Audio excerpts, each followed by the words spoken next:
بسم اللہ الرحمن الرحیم۔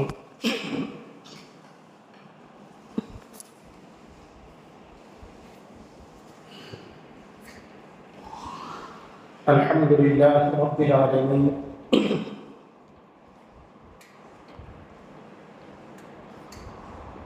والصلاة والسلام علی سید الانبیاء والمرسلین،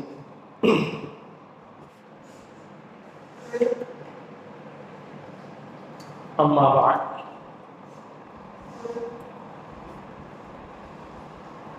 اعوذ باللہ من الشیطان الرجیم، بسم اللہ الرحمن الرحیم۔ وَأَمَّا مَنْ خَافَ مَقَامَ رَبِّهِ وَنَهَى النَّفْسَ عَنِ الْهَوَىٰ فَإِنَّ الْجَنَّةَ هِيَ الْمَأْوَىٰ۔ صدق اللہ العلی العظیم۔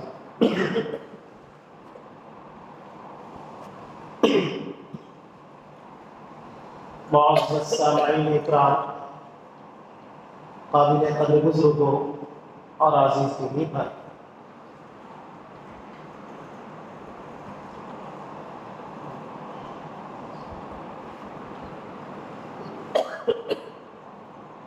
رجب المرجب کا مہینہ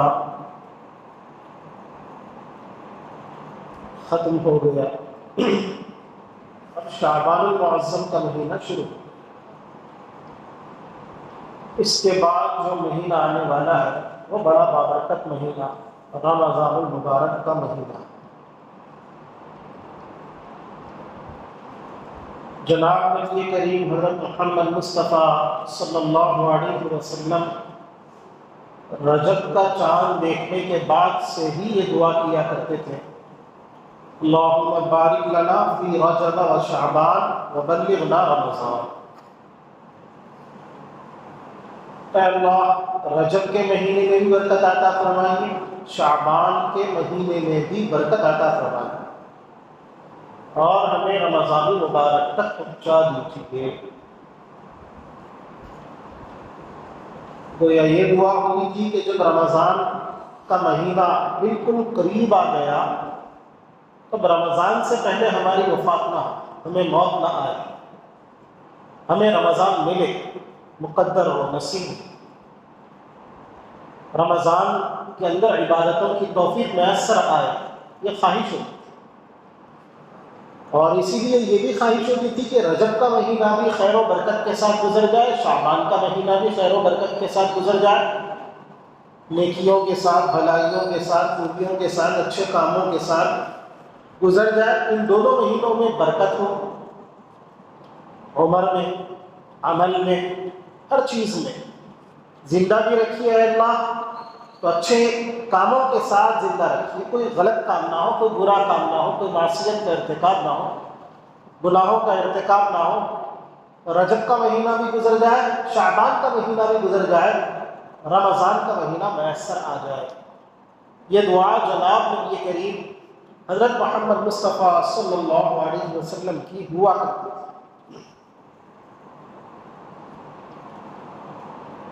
شعبان المعظم کا مہینہ بھی فضیلتوں والا ہے، روایتوں میں اس مہینے کی بھی فضیلتیں آئی۔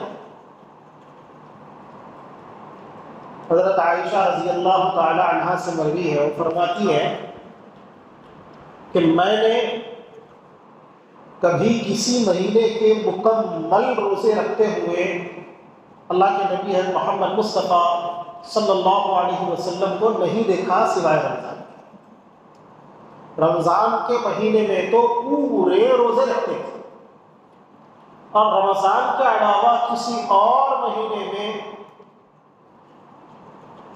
زیادہ روزے رکھتے ہوئے نہیں دیکھا شعبان، یعنی شعبان کے مہینے میں رمضان کے بعد سب سے زیادہ روزوں کا اہتمام اللہ کے نبی صلی اللہ علیہ وسلم کیا کرتے تھے۔ اس مضمون کی روایت بخاری میں موجود ہے۔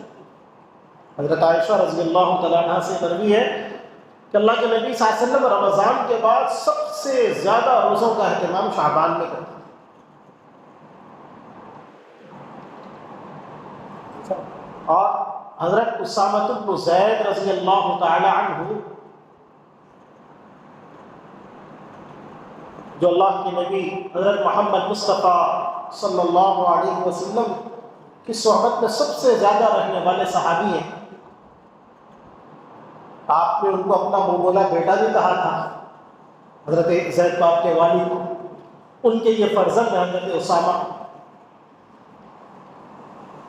یہ کہتے ہیں میں نے اللہ کے نبی محمد مصطفیٰ صلی اللہ علیہ وسلم سے سوال کیا، پوچھا کہ اللہ کے نبی آپ شعبان میں اتنے زیادہ روزے کیوں رکھتے ہیں؟ ابھی بات آئی ہے رمضان کے علاوہ جتنے روزے آپ شعبان میں رکھتے تھے کسی اور مہینے میں اتنے روزے نہیں رکھتے تھے. تو حضرت اسامہ بن زید رضی اللہ تعالیٰ عنہ نے یہی پوچھا کہ اللہ کے نبی میں تو دیکھتا ہوں کہ آپ شعبان میں بکثرت روزے رکھتے ہیں، تو اتنے زیادہ روزے رکھنے کی وجہ کیا ہے؟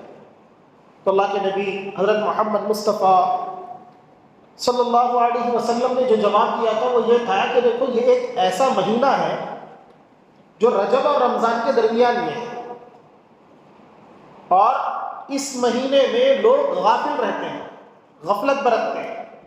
یہ اللہ کے نبی صلی اللہ علیہ وسلم کے الفاظ ہیں کہ لوگ کیا کرتے ہیں اس مہینے میں غفلت برتتے ہیں، غافل رہتے ہیں، غفلت کے ساتھ وہ اس مہینے کو گزار دیتے ہیں. اور اس مہینے میں بندوں کے اعمال اللہ کی بارگاہ میں پیش ہوتے ہیں. تو میں یہ چاہتا ہوں کہ جب میرے اعمال اللہ کے یہاں پیش ہوں تو میں روزے کی حالت میں. یہ اللہ کے نبی محمد مصطفیٰ صلی اللہ علیہ وسلم کا فرمان. تو گویا اللہ کے نبی محمد مصطفیٰ صلی اللہ علیہ وسلم کا منشا یہ ہے کہ اس مہینے کو غفلت سے نہیں گزارنا چاہیے. اس مہینے میں اعمال صالحہ کا اہتمام کرنا چاہیے. خود اللہ کے نبی کہتے ہیں کہ لوگ اس مہینے کو غفلت سے گزارتے ہیں، اس مہینے کی عظمت کو نہیں سمجھتے، اور اس مہینے میں کرنے کے جو کام ہیں وہ کرتے نہیں اور اس میں غفلت کرتے ہیں. یہ خود اللہ کے نبی محمد مصطفیٰ صلی اللہ علیہ وسلم سے یہ مضمون ثابت ہے کہ اللہ کے نبی نے کہا تھا کہ لوگ اس مہینے کو غفلت میں گزار دیتے ہیں، حالانکہ یہ مہینہ غفلت میں گزارنے کا نہیں ہے، بلکہ کیا ہے، دراصل یہ مہینہ رمضان المبارک کی تیاری کا مہینہ. رمضان المبارک کتنا عظیم مہینہ ہے، کتنا بابرکت مہینہ ہے، اور اس میں کیا ملتا ہے بندوں کو. بس ایک بات سے ہم اندازہ لگائیں، جناب نبی کریم حضرت محمد مصطفیٰ صلی اللہ علیہ وسلم کی جو ذات تھی وہ تو رحمت للعالمین، اللہ پاک رب العالمین، سارے جہانوں کے پالنہار. اللہ کی ربوبیت میں کوئی دوسرا شریک نہیں، آپ رب العالمین. اللہ کے نبی صلی اللہ علیہ وسلم اس کائنات میں، اس دھرتی پر آپ سے بڑا کوئی رحمت کا مظہر پیدا نہیں ہوا، نہ آنکھوں میں دیکھا. آپ رحمت للعالمین، جس طرح اللہ کے رب العالمین ہونے میں کوئی دوسرا شریک نہیں اور کوئی دوسرا اللہ کے ہم پلہ نہیں، رب العالمین ہونے میں کوئی دوسرا ہے ہی نہیں، اسی طرح رحمت للعالمین ہونے میں کوئی اللہ کے نبی کا برابر نہیں. اللہ کے نبی جتنے بڑے مہربان، جتنے زیادہ رحمت کرنے والے تھے، کائنات میں کوئی دوسرا اتنی زیادہ رحمت کرنے والا پیدا ہوا ہی. آپ تو رحمت للعالمین. ابھی اس سے پہلے جمعوں میں بھی تذکر آ چکا ہے کہ طائف والوں نے جب آپ کے ساتھ بدتمیزی کی تھی تو اللہ پاک کی طرف سے فرشتے آ گئے تھے. فرشتوں نے کہا تھا کہ آپ کے اشارے کے یہ فرشتے منتظر ہیں، آپ اپنا منشا ظاہر کر دیں. آپ کا منشا ہو تو دو پہاڑوں کے درمیان میں ان کو کیا کر دیا جائے گا، پیس کر کے رکھ دیا جائے گا طائف والوں. تو اللہ کے نبی محمد مصطفیٰ صلی اللہ علیہ وسلم نے کیا کہا تھا، اے اللہ اگر آپ سے میری حالت یہ دیکھی نہیں جا رہی اور آپ مجھ پر رحم کرنا چاہتے ہیں اور آپ میرے دل کو ٹھنڈک پہنچانا چاہتے ہیں، میرے لیے تسلی کا سامان کرنا چاہتے ہیں، تو ایسا کر دیجئے کہ طائف والوں کو ایمان و ہدایت دے دیجئے، میرا دل ٹھنڈا ہو جائے، مجھے تسلی ہو جائے گی. یہ اللہ کے نبی نے کہا تھا. اور اللہ کے نبی نے کہا تھا کہ یہ جو بدتمیزی کر رہے ہیں، یہ جو بدتمیزی میں اس درجہ آگے بڑھ گئے، یہ ان کی جہالت ہے. انہم قوم لا یعلمون، یہ ایسے لوگ ہیں جو جانتے ہیں، تو یہ جہالت کی وجہ سے اس طرح کا برتاؤ کر رہے ہیں۔ اگر یہ حقائق کو جانتے اور میرے مقام و مرتبے کو سمجھتے تو اس طرح کی کبھی بدتمیزی نہیں کرتے۔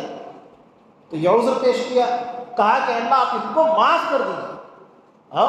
ویسے تو اللہ کے نبی محمد مصطفیٰ صلی اللہ علیہ وسلم کے نظام کا ہر جز، ایک جزئی یہ آپ کے رحمت للعالمین ہونے کی گواہی دیتی ہے۔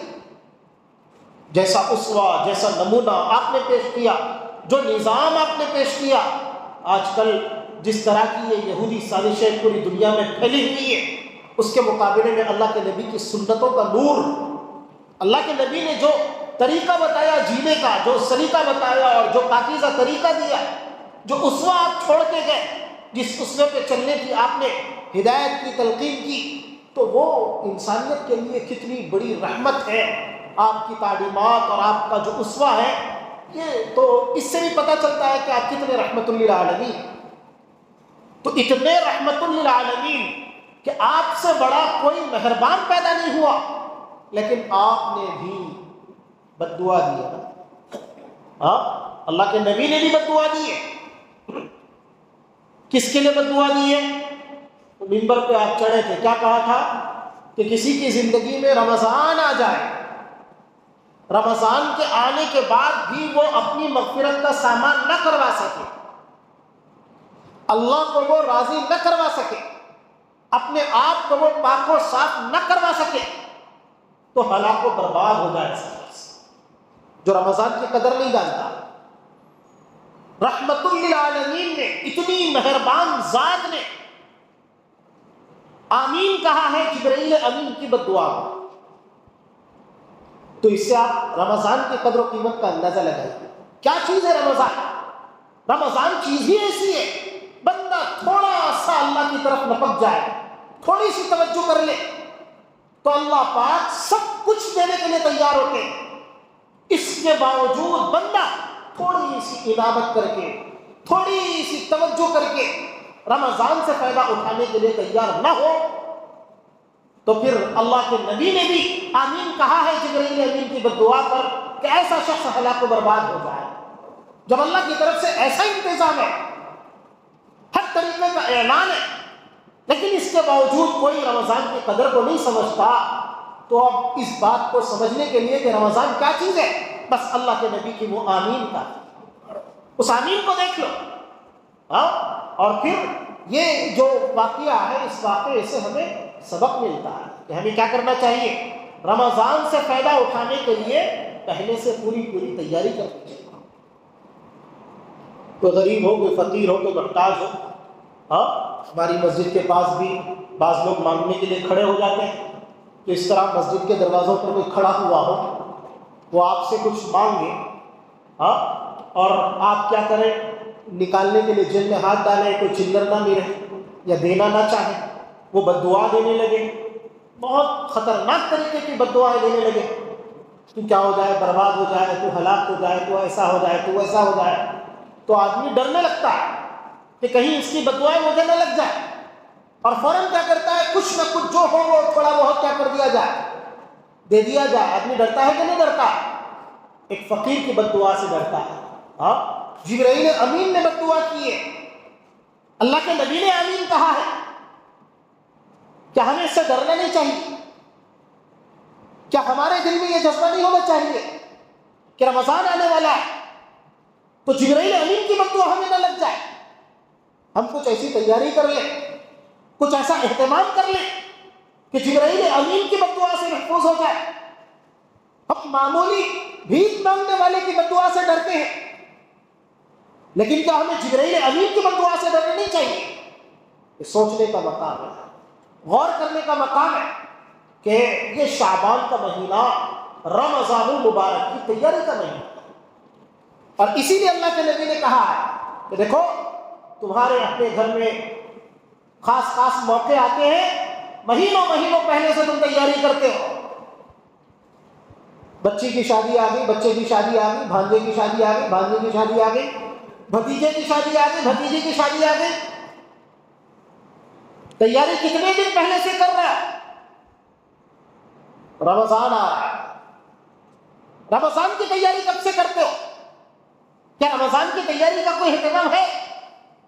جبکہ اللہ کے نبی نے تو اسوہ چھوڑا، رجب کا چاند دیکھنے کے واسطے فکر شروع ہو گئی، دعائیں مانگ رہے اللہ کے نبی۔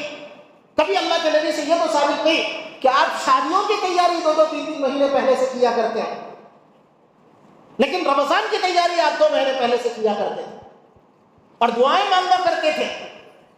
تو اب رمضان آنے والا ہے تو اس کی تیاری ہمیں کیا کرنا چاہیے کہ رجب سے ہی شروع کر دینا چاہیے تھا، لیکن اب تو شعبان کا مہینہ شروع ہو گیا، اور اسی لیے اللہ کے نبی نے کہا کہ دیکھو تم لوگ غفلت میں گزارتے ہو شعبان کا مہینہ۔ کیسے غفلت ہوتی ہے؟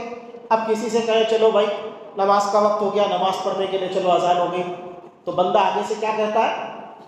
کیا کہتا ہے؟ معلوم نہیں، تھوڑے دنوں میں رمضان شروع ہو رہا، رمضان شروع ہوتے ہی پڑھیں گے نماز۔ آپ شعبان کے مہینے میں کہہ رہے ہیں کہ چلو نماز پڑھیں گے، بندہ ساتھ میں سے کیا کہتا ہے؟ 8 دن کے بعد، 10 دن کے بعد، 15 دن کے بعد، 20 دن کے بعد رمضان شروع ہونے والا ہے، رمضان شروع ہوتا ہے تو وہاں سے پڑھیں گے نماز۔ تو کیا رمضان سے پہلے کی نمازیں آپ قضا کرتے ہیں رمضان کے انتظار میں؟ یہ رمضان کی تیاری ہے، یہی وہ غفلت ہے۔ اللہ کے نبی نے کہا دیکھو تم غفلت کرتے اس مہینے سے، اس مہینے میں کرنے کا کام کیا ہے؟ کہ اس مہینے میں کرنے کا کام یہ ہے کہ جتنے اچھے اور نیک کام تم رمضان میں کرنا چاہتے ہو اس کی بنیاد شعبان میں ڈالو۔ رمضان میں تم قرآن پڑھتے ہو تو شعبان ہی سے قرآن پڑھنا شروع کر دو، رجب ہی سے شروع کر دو، لیکن اگر نہیں کر سکے تو شعبان ہی سے شروع کر دو، تاکہ کیا ہو تھوڑی بہت عادت پڑ جائے، رمضان میں زیادہ سے زیادہ اہتمام کے ساتھ کر سکو اور اس میں کوئی خلل نہ۔ روزے رمضان میں رکھتے ہو، شعبان سے اس کی پریکٹس شروع کرو۔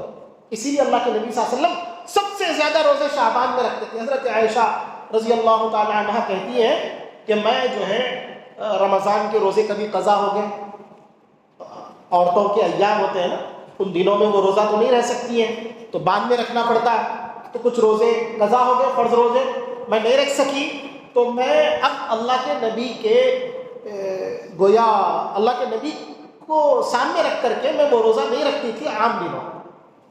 کیا پتا کب اللہ کے نبی کو ضرورت پیش آ جائے، آپ تو ازواج مطہرات میں سے ہیں اور چہیتی بیوی ہیں، تو یہ کہتی ہے کہ میں جو ہے عام دنوں میں وہ قضا نہیں رکھتی تھی، لیکن جیسے ہی شعبان آتا تو میں بھی وہ جتنے پہلے کے قضا روزے تھے وہ پورے قضا روزے میں پہلے کمپلیٹ کر لیتی تھی شعبان کے لیے، کیونکہ مجھے پتا تھا شعبان میں اللہ کے نبی بھی روزہ رکھتے ہیں، جب اللہ کے نبی بھی روزہ رکھتے ہیں تو میں بھی کیا کروں گی، اور رمضان آنے والا ہے تو رمضان کے آنے سے پہلے پچھلے والے رمضان کے اگر کچھ روزے قضا رہ گئے وہ نہیں رکھ سکے تو کم از کم شعبان میں اس کو کیا کر لینا چاہیے، اب رمضان شروع ہو تو پچھلا کوئی روزہ باقی نہ ہو ذمہ، تو میں کیا کرتی تھی کہ شعبان کے مہینے میں قضا کر لیا کرتی تھی۔ تو یہی گویا تقاضا بھی ہے کہ دیکھو اب رمضان آ رہا ہے، پچھلے اگر کچھ روزے قضا رہ گئے تو پہلے وہ قضا روزے رکھے، اور اگر کچھ قضا روزے نہیں ہے تو پھر بھی شعبان کی خود ایک فضیلت ہے، اس مہینے میں روزوں کی فضیلت ہے، تو جتنے ہو سکے روزہ رکھنے کا اہتمام کریں اور رکھے روزے۔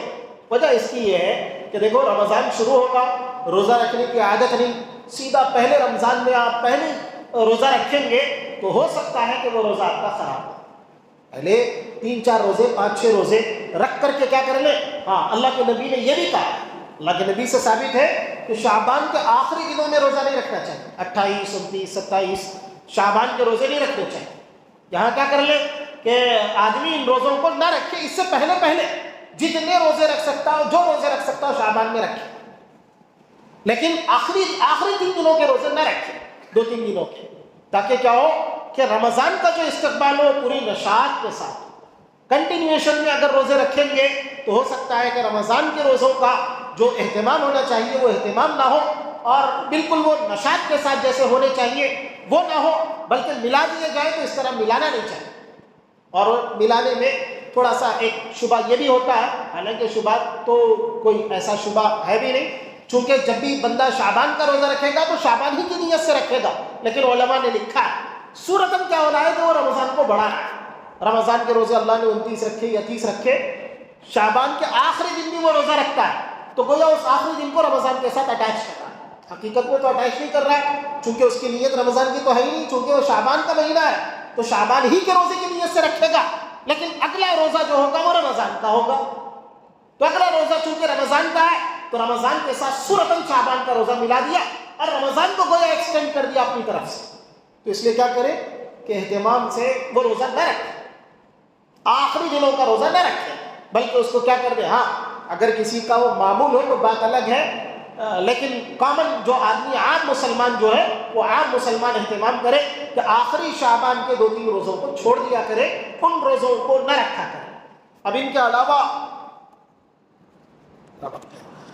علاوہ رمضان کی تیاری یہ ہے کہ جیسے رمضان میں گویا آدمی صدقات کا اہتمام کرتا ہے، غمخواری کا اہتمام کرتا ہے، تو تھوڑا بہت صدقات وغیرہ کا اہتمام شعبان ہی کے مہینے سے کرنا چاہیے۔ جو لوگ حفاظ ہیں رمضان کے اندر وہ تراویح سناتے ہیں تو ان کی تراویح میں گڑبڑ نہ ہو، تو اس کے لیے کیا کریں، شعبان میں پہلے دور مکمل کریں، نکال لیں ایک مرتبہ، تاکہ کیا ہو کہ ان کا یہ خود رمضان کی تیاری میں شامل ہے، یہ شعبان کے مہینے میں تیاری کریں تاکہ کیا ہو کہ تراویح کا مزہ کرکرا نہ ہو، مصلیوں کا مزہ بھی بد مزہ، خود اپنی تراویح اپنی نماز بھی خراب، تو اپنی نماز کو بچانا چاہتے ہیں تو شعبان سے اہتمام کریں، کچھ نہ کچھ تلاوت قرآن کا اہتمام، کچھ نہ کچھ کیا ہو کہ گویا صدقات کا اہتمام، اور زکوٰۃ کا اگر کوئی پچھلے والی زکوٰۃ باقی رہ گئی ہو تو اس کو رمضان کے آنے سے پہلے پورا کرے، اور اگر حقوق العباد باقی ہے، کسی سے لڑائی جھگڑا ہے تو اس لڑائی جھگڑے کو بھی کیا کرنا چاہیے کہ شعبان کے مہینے ہی میں ختم کرنا چاہیے، تاکہ جب رمضان شروع ہو تو رمضان کا پورا مکمل فائدہ اٹھا سکے آدمی۔ اور پھر سب سے بڑی چیز کیا ہوتی ہے، پلاننگ، منصوبہ بندی۔ رمضان کا مہینہ ہے یہ اللہ کے لیے، اللہ کے لیے کا مطلب بالراز درجے کی جو عبادتیں، نماز ہے، روزہ ہے، بالواسطہ درجے کی جو عبادتیں ہیں، جیسے تجارت ہے، اگر اچھی نیت سے انسانیت کی خدمت سے ہو تو ڈاکٹر ہے وہ علاج کرتا ہے مریضوں کا، اور وہ بھی خدمت خلق کی نیت سے اللہ کو راضی کرنے کے لیے، تو یہ بھی عبادت ہے، لیکن یہ عبادتیں بالراز درجے کی نہیں ہے، بالواسطہ درجے کی ہیں۔ رمضان کا مہینہ گویا یہ بالراز درجے کی عبادتوں کے لیے اولیت کی حیثیت رکھتا ہے۔ رمضان میں زیادہ سے زیادہ وقت اپنا فارغ کرنا چاہیے اللہ کے لیے، اللہ کے لیے۔ دیکھو مدرسوں کو بھی رمضان میں چھٹیاں دے دی جاتی ہیں، جبکہ وہاں قال اللہ قال الرسول، قرآن کی آیتوں کی تفسیر اور پھر حدیثوں کے مفاہیم، اللہ اور اللہ کے رسول کے اقوال کی تشریحات ہوتی ہیں، لیکن تب بھی کہا جاتا ہے کہ ان چیزوں کو بھی رمضان میں موقوف کر دو۔ رمضان میں عبادتیں کرو، تلاوت قرآن ہو، نوافل ہو، صدقات کا اہتمام ہو، اور اللہ کے لیے اپنے وقت کو فارغ کرو، جتنا وقت ہو سکے اللہ کے لیے لگاؤ۔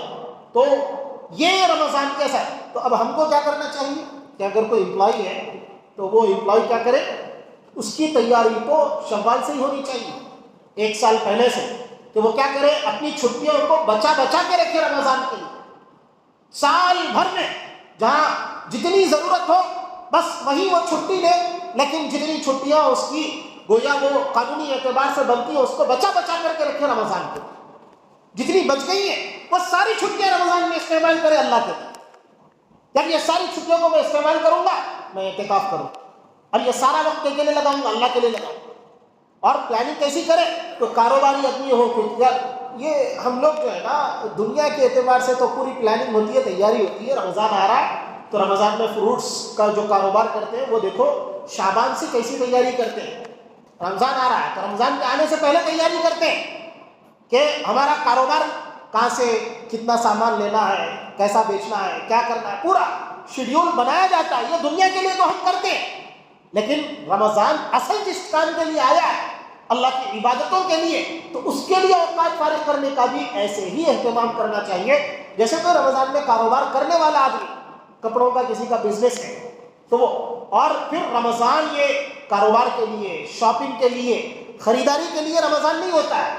اب یہ جو شعبان کا مہینہ ہے، اسی مہینے میں آدمی کیا کرے، حالانکہ ہم لوگ کیا کرتے ہیں شاپنگ کے عنوان سے رمضان کا جو سب سے کریم اور مغز درجے کے جو ایام ہوتے ہیں نا، عشرہ آخرہ کے، وہ بھی بالکل آخری جو دن ہوتے ہیں، جو بالکل ایسے دن ہوتے ہیں جس میں بہت کچھ اللہ کی طرف سے ملتا ہے، وہ دن بازاروں کے کوئی اور یہ مدینہ بلڈنگ اولڈ سٹی میں آپ جا کر کے دیکھیں، اللہ کی پناہ، رمضان کا وقت خراب ہو رہا ہے ایسے ماحول میں کہ آدمی تصور نہیں کر سکتا ہے۔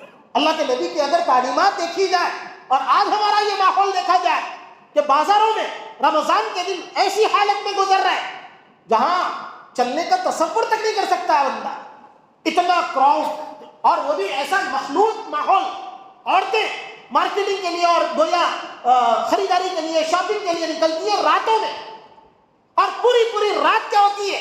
نہیں، یہ رمضان کی قدردانی نہیں ہے۔ اس کے لیے بھی کیا ہے؟ شعبان، اور پھر گویا وقت سے پہلے، رمضان کے آنے سے پہلے اگر ہم روزانہ کاروبار میں اپنا وقت لگاتے ہیں 12 گھنٹے، تو رمضان کے لیے 2 گھنٹے 3 گھنٹے نکالنے کی کوشش کریں کہ رمضان میں 12 سے کاٹ کے 9 گھنٹے کام کے لیے، بقیہ 3 گھنٹے اللہ کے لیے۔ تو یہ پلاننگ ہم کو شعبان سے کرنی پڑتی ہے۔ اللہ پاک کہنے سننے سے زیادہ سمجھنے کی توفیق نصیب فرمائے، عمل کرنے کی توفیق نصیب فرمائے، رمضان کے آنے سے پہلے رمضان کی منصوبہ بندی کرنے کی توفیق نصیب فرمائے۔ خوب اہتمام کے ساتھ ہم رمضان کا استقبال کریں اور جتنا ہو سکے رمضان سے فائدہ اٹھانے والے بنے، جتنا بٹور سکتے ہو بٹورے، اور اپنے آپ کو پاک و صاف کریں۔ بالکل ایسے بنا لیں جیسے کیا ہوتا ہے کہ کوئی بچہ ماں کے پیٹ سے پیدا ہوتا ہے تو اس کے ذمہ کوئی گناہ نہیں ہوتا، بالکل ایسا پاک و صاف ہو سکتا ہے بندہ اگر رمضان کا صحیح سے استفادہ کر لے۔ اللہ پاک کہنے سننے سے زیادہ سمجھنے کی توفیق نصیب فرما اور عمل کرنے کی توفیق نصیب۔